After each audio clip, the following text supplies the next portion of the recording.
Hello everyone, it's Jozu again, and in this video I'll be talking about some buffs that a couple of champions are gonna receive in the next patch. So it's gonna be a quicker video. Let's jump into it.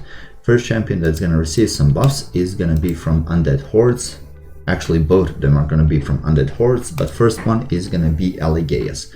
He's a champion that I do not have and actually don't think has a place anywhere in the game.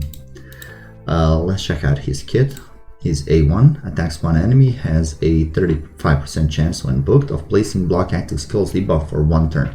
The chance increases by 0.75% for every 1% of HP this champion loses.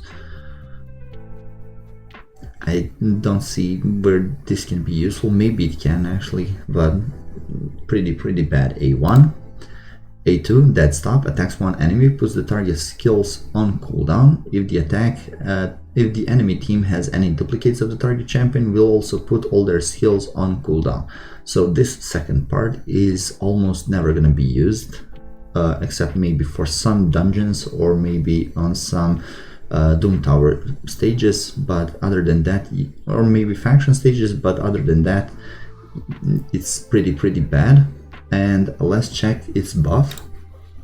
So now that stop is also gonna attack one enemy, will also place block buffs debuff for 2 turns on the target, and not only on that target, it will place block buffs debuff on all the duplicate champions of that target.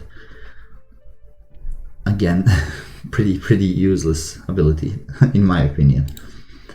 Let's take a look at his A3, Ghost Rage, attacks all enemies, has a 100% chance when booked of removing 2 random buffs, has a 100% chance of decreasing all enemies' turn meters by 20% and decreases enemy turn meters by a further 0.2% for every 1% of HP this champion loses.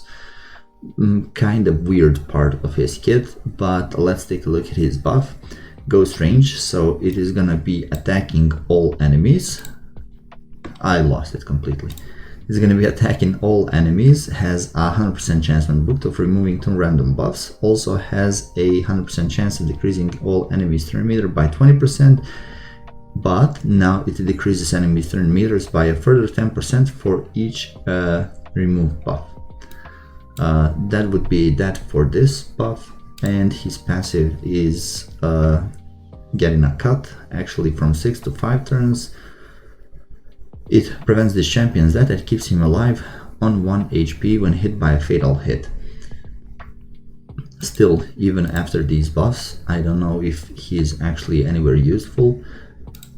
You cannot use, in my opinion, at least there's so many better options. Even for faction wars, you can look at Undead Hordes. There's so many good champions in here. So yeah, honestly, I have no idea why they buffed him, but I mean, they decided to. So let's go for the second champion that received some buffs, and that's gonna be Suzerain Catan. I actually do have him maxed out. Used him a couple of times because his A3 is solid. It removes shield, block damage, and unkillable buffs from all enemies and attacks them. Helped me a lot, especially with Valkyrie teams, I think. And not only that, but I have placed a stun set on him because all of his abilities are AoE. So his A1 Temporal Nova attacks all enemies, has a 50% chance of placing 30% decreased speed debuff for 2 turns. Not the worst ability, to be honest, especially on the A1.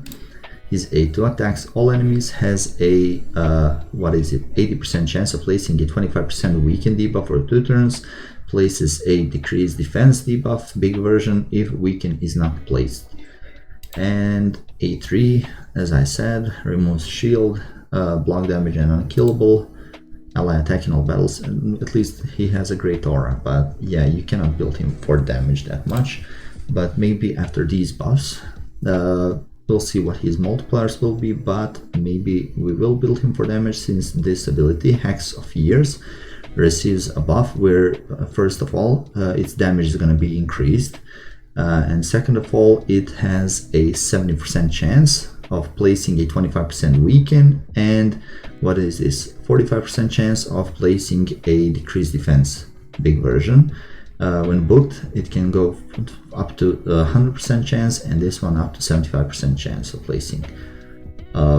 Still, there's so many better champions like Lydia, Bellinor, Draco. All of them like throw both decreased defense and weaken at the same time, like 100% chances. So yeah, his A3 also receives a buff, and the only buff this ability receives is gonna be a damage increase. So to be honest, looking at this ability, it's a perfectly fine ability, you know, but it's gonna receive some increased damage to opponents. So yeah, that would be it for these two buffs. I don't think I'll be using them any more than I have already used. I mean, I'm not even using Suzurai Katon, I don't think at all. So yeah, that would be about it for this video. I hope you guys liked it, and see you guys next time. Bye.